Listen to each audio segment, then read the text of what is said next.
Hello, Gary. Good afternoon. Welcome to the show. Glad to have you here. Quite an astonishing relationship with the Israeli community you're developing, right? Absolutely beautiful. Tell me about it. It's amazing what's going on here. People are listening to the speech. It's the most viewed speech in the history of Israel, which is pretty amazing considering what's been going on here for the last 50, 60, 70 years. I find that people who have been oppressed certainly understand oppression more than others. So I think that's why Israelis are really taking to this message of animal liberation. And it's thrilling to know that people are paying attention and making massive change. Try to compare it to what's happening in other places, like in the States or in Europe. Can you compare it? Well, it's definitely more people are paying attention here than in America. America does have a lot of vegan food, a lot of vegan mock meats, a lot of vegan dairy products. So there's more vegan food there, but more people seem to be interested in veganism here. More people are making that change. Though I understand that you didn't get permission to speak in front of high school students. It's kind of par for the course, same thing back in America. It's really not different here. But it is sad that we can't talk to kids about the truth, about what's going on in the world, that we treat these teenagers like they're babies. They're not babies. They need to understand what's going on. And when you hide the truth from people, then you have atrocities. Maybe the right place is not in schools, but you know, after afternoon lectures and evening lectures might be. Who is your audience in the States and Israel, mainly? In the States? Yes. College students, for sure. College students. I only give lectures in colleges in America. I just finished doing 89 lectures in 12 states. Okay, I understand that just a few days ago, you had a very strong recollection of the last time you've been to a slaughterhouse. Yeah. Can you tell me about it? In 2007, I actually went to an auction house. This was my first time I went to a place where they auction off animals. I had been to dozens of slaughterhouses over the years, but I wanted to see this place. It was open to the public, so I did not have to sneak around and break it at 3 in the morning, so I walked right in. I had a camera with me. I went backstage. That day they were auctioning off sheep and cows. Now, first of all, they had the males spray painted on their back blue to mark them, and the females pink. The same markings that we've done to humans over the years with those atrocities, which we can talk about later. Yes. What really was disturbing to me and saddening to me was the first time the animals didn't recognize who I was and why I was there. Over the years, every time I went somewhere, it was like they knew I was there for them, and I'm like, I'm getting footage, I'm going to show people what's going on, and I'm going to share this with the world. Well, this was the day that they were just terrified about what was going on, and they turned their backs to me, and they were shaking and shivering. And as they looked back, it was like they were saying, "What are you doing to me now? Where are you taking me now? Why are you stealing me away from my family again? Leave me alone, you two-legged devil. Just leave me alone." And here I am going, wait, no, I'm going to help. I'm just showing people what's going on. And they didn't recognize me. And this is where my anger emanates from, when people don't want to listen to the message. This is why vegans get so militant, because I don't want to be a two-legged devil to the animals or to anybody. I don't want to be vicious and mean and callous and vile. But as a species, we are so callous towards the animals. That's how they view us. And it brings to mind a quote that made me go vegan way back in the day from a bishop from England, William Ralph Inge, I-N-G-E. In an 18th century sermon, this man said that we have treated our cousins in fur and feathers so horribly that beyond a doubt, if they ever formed an organized religion, the devil would be depicted in human form. That broke my heart the day I read it, and it still breaks my heart today, because again, they must look at us like we are devils. We cut things off their bodies, their horns while they're fully conscious, off the cows. We cut the beaks off of hens. We rip the testicles out of baby pigs when they're born. We torment them, put them on concentration camp trucks. We send them to slaughterhouses. They know what's going on. They're aware. They're conscious. They smell death and fear and blood in the air. We cut them up into pieces. This stuff has to stop. Over and over again, once and again, you go to ways of describing that we are used to hear concerning the Holocaust. Yeah. It's pretty sensitive around here, but you stand for it. Yeah. Isn't it over the top to use the Holocaust?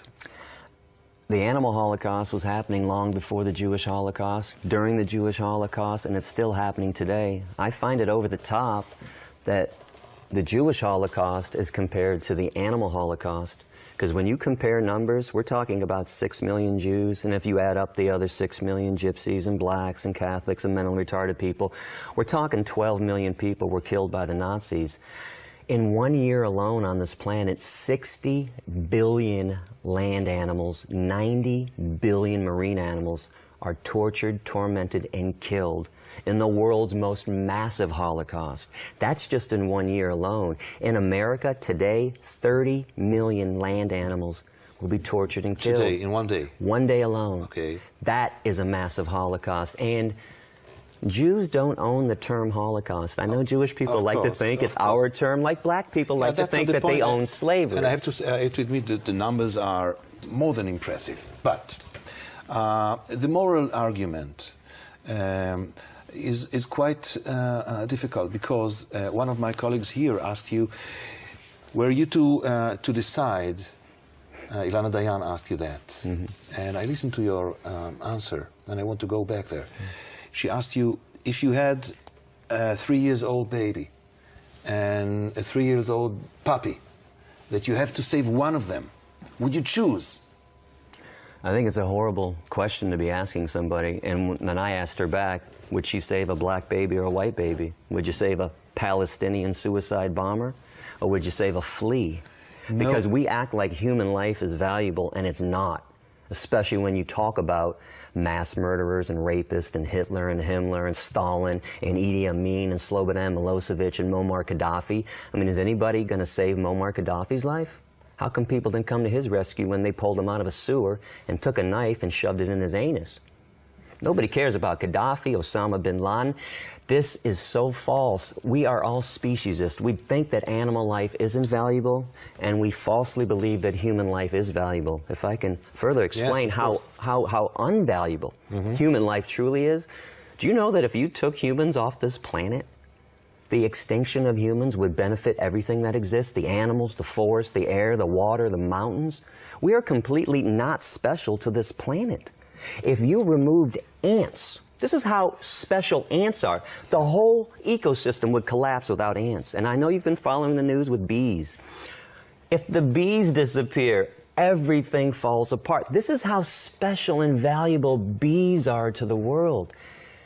Where do we get off saying that we are valuable when all we do is destroy and torment and think that we're superior and we dominate others? And this is why you said you wish that people that work in slaughterhouses get slaughtered themselves, or something very bad happens to them?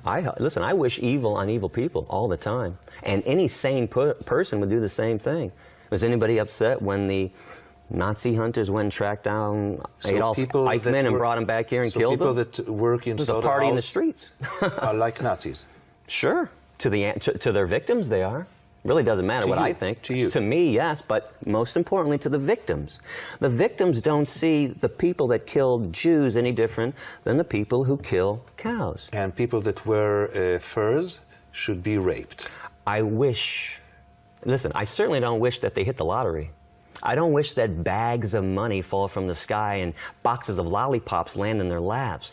I wish evil things happen to evil people, but I want to be clear about this. Yes. I hope rapists get raped. I hope child molesters get raped. I hope all the evil people in the world have evil done upon them, so maybe they can, for the first time in their lives, understand what it means to be treated like nothing. I don't understand why my wishes are worse than people's actions. People that eat meat, dairy, and eggs, people that wear fur coats, that support vivisection, that do vivisection, are the most violent people on the planet. I tell you why it's important, because maybe someone hears you right now and will take action which will be violent, which will be a murder, a killing. Okay, two things. Do you know when I made that statement? 1997. Okay. It's been 16 years and not one person has raped a woman in a fur coat because I wished it.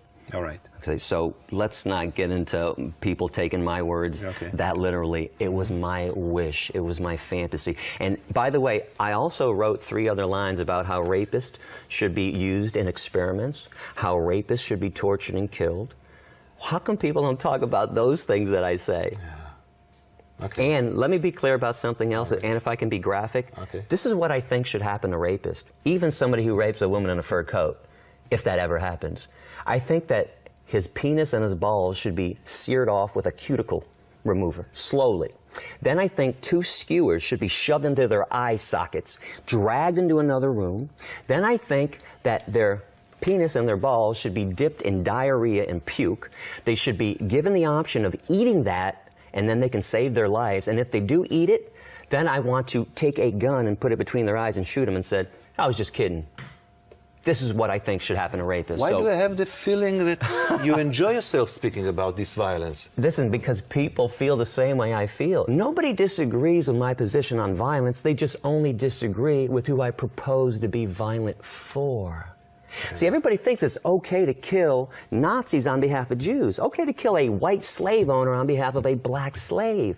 But nobody thinks it's okay to kill a chicken murderer on behalf of a chicken. So that's the issue at hand, is why do we devalue the life of a chicken, and why do we value human life so much? Maybe because nature is full of species killing other species. It's also full of species not killing other species. 75% of the animals on this planet are herbivores. Of course. But why do we try to justify human behavior based on lion behavior or shark behavior? It's also unfair because nobody else wants to do anything else that lions do. You notice that convenient argument? We just want to do what the lions do when they eat antelope. No, the argument is it might be quite natural to kill animals. Maybe you should do it in the most humane way possible and like not exaggerate. Holocaust? What? Like a humane Holocaust? See, we can't throw this word humane out there when we're talking about rape, torture, and murder. You can't put the word humane next to it. Doesn't work like that. That's not how the world works. Like if, let's take, for example, some farmer far away, maybe far away in time, in the past, grows an animal, and the animal has a wonderful life, grazing and enjoying itself. And when the time comes, he kills the animal in a nice way, the nicest possible.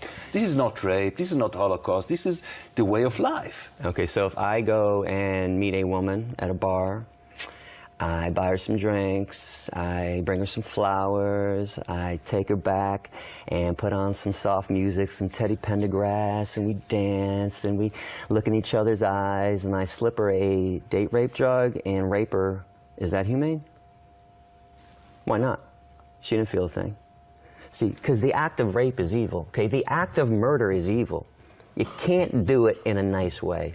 Okay, we have to stop thinking that there's a nice way. In fact, you know what the nice way to kill is? Not to kill. That's a nice way. That's the nicest way. Is it working? Do you think that the world is progressing in the direction you want it to progress in a pace that's efficient? Not quickly enough for the victims, but sadly, as you know, change is slow. It took 400 years to convince white people in America not to own blacks. You can see why this is taking so long. We can't even treat each other kindly. You can see why we have a difficult time treating chickens and pigs and cows and mice and insects with kindness. But as I bring this up, I want to let people know that the path to peace is through veganism. It is by, we can find peace on this planet by eradicating speciesism. Because this is the first form of hatred humans are taught. Racism, sexism, anti-Semitism, heterosexism, these are branches of hatred. The root is speciesism, because that's the first form of hatred humans are taught. When you're a kid growing up, you're taught, hey, be nice to the dog, be nice to the cat. But that cow, that chicken, yeah, he doesn't count. Just kill them, screw them. Be nice to the horse. Be upset when somebody poaches a rhino. Be upset if somebody cuts the fins off of a shark. Hey, but that turkey, kill him. It's Thanksgiving. It's a holiday. So the kid is confused growing up. So when we get down to talking about discrimination and why it's wrong, where it comes from, it all stems from that somebody looks and acts differently than you. If you taught a child growing up that, hey, Just because that chicken looks differently than you do, that chicken has every right to live. That spider has every right to live, just like you do. How is that child going to grow up and look at a different person who's a different size, shape, and color? How is that kid going to look at that person in hatred, with violence? Speciesism, by eradicating that, we can bring peace to this planet. We have to take a break here. Short one. Yeah. I want to ask you, Gary, about your concentrating on the moral argument. Might be that the health or medical argument in not eating meat may be more effective, or the ecological argument of the meat industry spoiling this planet might be more effective, but you make it a point to concentrate on the moral argument almost solely. Why? Because we claim to be moral beings. We claim to know right from wrong. We claim to be compassionate. And as long as humans make these claims, I'm going to be in everyone's face and say, you can't do it halfway. You can't pick and choose who to be kind to and when to be kind. You're kind across the board or you're not. And I'm confused as to why we always have to go back to the table of justice and beg the majority of people to stop harming and killing somebody else. We do this over and over again. Can't we just cut to the chase and say that everyone on this planet deserves fair and equal treatment? People who eat meat, cheese, milk, and eggs are on the wrong side of justice. People who don't support animal rights will not win this battle. Injustice cannot live forever. It lasts a long time, unfortunately, for the victims, but injustice cannot live forever. Can you be friends with someone who's not vegan? I am. My best friend in the world of 35 years isn't vegan. No. No. And your family, your close family? I'm not close with my family at all. They're not vegans. Different relationship that I have with them than I do with Darren. Darren's honest about it. See, the problem that I have is when people lie about why they harm animals, that animals don't think, that they can't feel, that they're not smart, that I need my protein, that we can do it in a humane way. Darren looks me in the eye and says, Gary, you know damn well animals don't deserve this treatment, and so do I. I'm too lazy to switch. What do you want from me? Now, I despise his laziness. I despise everyone's apathy. But at least it's honest. At least you're not trying to come up with a stupid excuse to harm and kill animals. Because when people start lying, that's when I start getting angry. So I want to eradicate the lies and get down to the issues at hand. But if someone were to convince you that the ecological argument or the health, the medical argument may be much more effective, why don't use it? Because the issue is going to be ethics to me. Health issues are selfish reasons. I'm trying to make people unselfish. The reason why we're so mean to animals, because we think we're so special. That's selfish. I'm trying to make people unselfish. I'm trying to make people be altruistic. Now, here's what I love about the health benefits of veganism. When you're being altruistic, you should never expect anything in return. Right. When you're vegan, you get a lot of great things in return. Your health, you're good to the earth.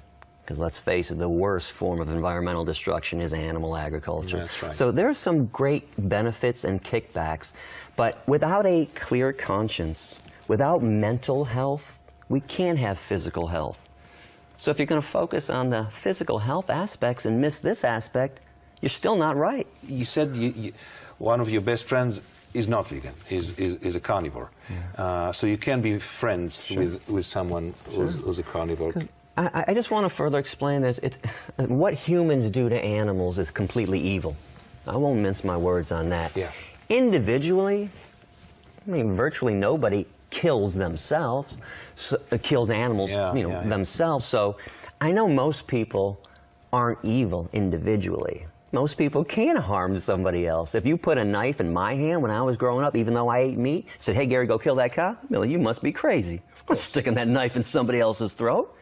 So we pay other people to do it. So I want to reach those people that are passively evil, that passively take part in this, and that's the masses. As a boy, back in Michigan, in the States, of a nice Jewish family, right? Mm-hmm.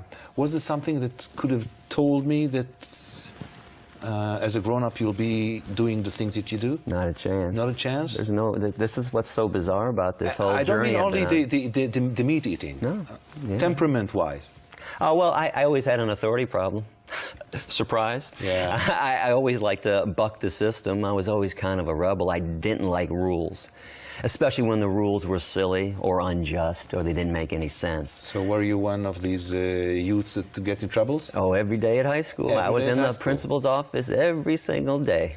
Absolutely. I want a funny story, too. I was such a troublemaker, too. In our high school growing up, we had to sign up for our classes, but we were told over the 4 years, you have to make sure you do this amount of math, this amount of English. Well, I despise math, so I never signed up for any math classes. I took extra English classes. I'm a speaker. I was always fascinated with words. So 2 weeks before graduation, Miss Jackson called me in and said, Gary, I was going over your record. You haven't signed up for any math classes in 4 years. I can't let you graduate. And I said, you want to keep me here for another year? That's fine with me. Now, mind you, I'm the troublemaker in the office every day, and she looks at me up and down. Just get out of here, sighs the sheet. Get out of here. Only I can get away with something like that. So, and eventually you find yourself in jail as well. Yeah, well, you know, when I first found out about the animal issues, I, of course, looked up other revolutions in history. I saw what Gandhi did, that he was going to jail and getting arrested. I saw Martin Luther King and Rosa Parks and Cesar Chavez. They were all getting arrested for their cause, doing civil disobedience. So I thought that was the path to help animals become liberated. So that's what I went out and did too. Well, did you free some animals? I freed 1,542 mink from an animal concentration camp in Blenheim, that's why you Ontario. went to jail? That was one of the jail. That was the first major one that put me on the map. Things went badly for me that night. 540 mink did escape, and they were never going to be tortured again. Mink have their necks broken, by the way, manually on a fur farm. I was apprehended that evening. It was Easter Sunday, 1997, when I did this. I thought that was a good day to go help somebody out. I was charged with B&E, and I was sentenced to 6 months in a maximum security detention center. And even those prisoners knew that it was crazy that I was there, because when they started asking questions, they saw me on the news, and they said, "What are you doing here with us? You freed some rats, and you're here with us?" I said, no. I also caused $2.1 million in damage that night and put the mink murder out of business permanently, and we don't tolerate economic sabotage in our society because we don't worship God. I saw a stat that 96% of the population believes in God. I don't deny that. I just wish they worship God, because people worship the root of all evil. People worship money, and that's why all this violence takes place too. Capitalism. It is the most profitable business on this planet since the beginning of time. Animal slavery. Nothing comes close. Not cars, not gasoline, not oil, not computers. Nothing compares to the amount of money being made off the backs of animals, literally. Do you believe in God? Yes, I do, absolutely. I will talk openly about God. I don't believe in organized religion, but I absolutely believe in God. I believe in the Garden of Eden. The Garden of Eden. I believe in thou shalt not kill. I believe Genesis 1:29, God's first law is I give you seed-bearing plants for food. I believe that God created humans, animals, and the earth. Therefore, God is inside humans, animals, and the earth. Therefore, if you murder humans, animals, and the earth, you are murdering God. I notice that religious people love to worship things that we created in God's name. The Bible, the Quran, Stars of David, the cross, but nobody worships anything that God created. Animals, kill them. Kill them right now. Those horns on that cow, cut them off right now while that cow is fully conscious. The water, pollute it. The air, pollute it. The forest, cut it down. Anything that God made, we destroy. Anything that we made in God's name, we worship. So my condemnation isn't about God. It's about what religious people do in God's name. Well, very glad you came to our studio. Thank you for coming. Thanks for having me. ותודה רבה לכם על הצפייה. להתראות.